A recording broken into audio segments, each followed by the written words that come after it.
Asha, nimeshakwambia humu ndani kila mmoja aishi maisha yake.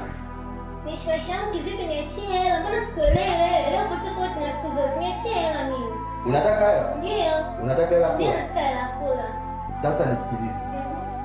Kama unataka hela kula, nenda kwa malaya wenzio. Kwa malaya wenzangu kivipi? Na mbona siku zote unakuishi naye humu ndani? Wewe ni malaya. Tena naomba niache nini kazini. Usinichanganye, sawa? Niachie hela kula ndio unafikia hapo uondoke. Yaani hapo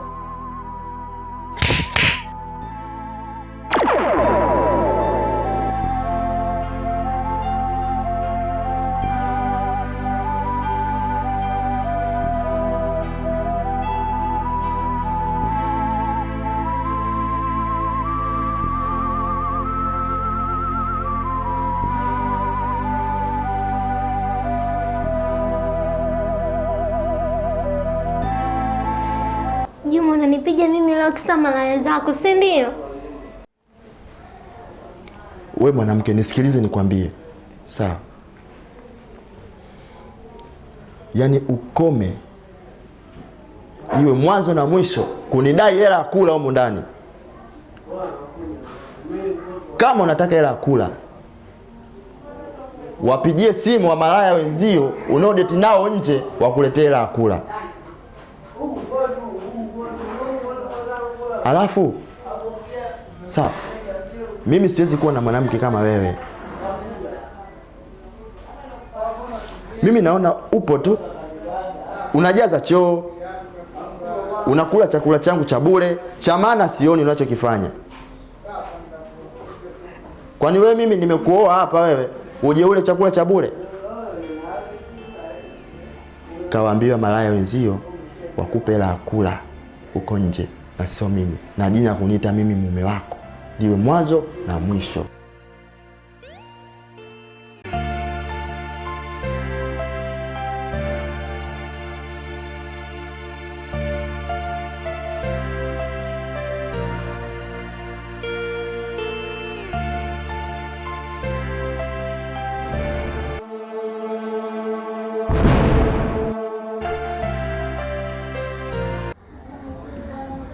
Juma, una mahusiano gani na Neema? Naomba uniambie ukweli hata kama utaniumiza. Mke wangu, mimi nakupenda sana tu. Uwezi ukaniambia Neema una mahusiano naye wakati zile tesi zilikuwa zinajionyesha dhahiri. Achana na hizo mada. Mimi nipo hapa kwa ajili yako. Umenielewa?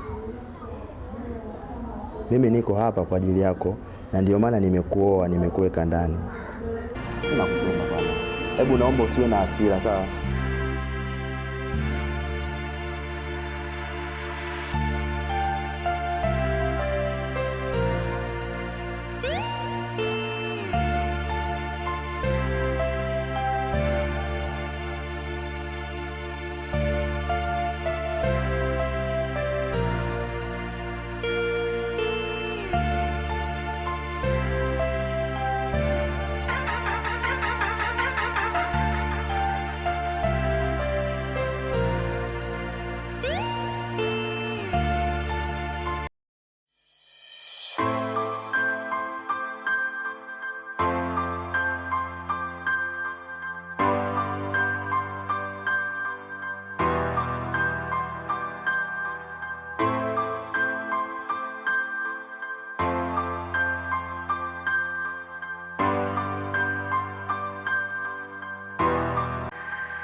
sipendi dharau nakwambia.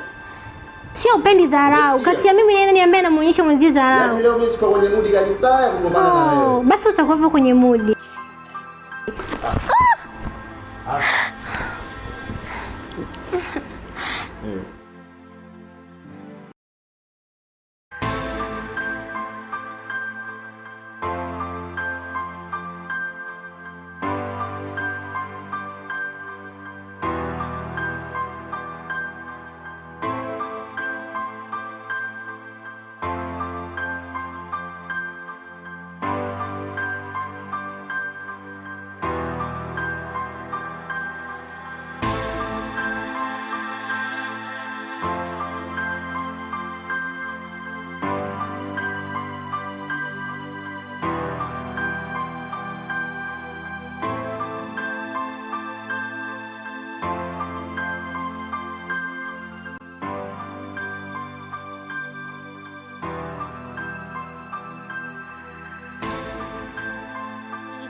Leo hii unanipa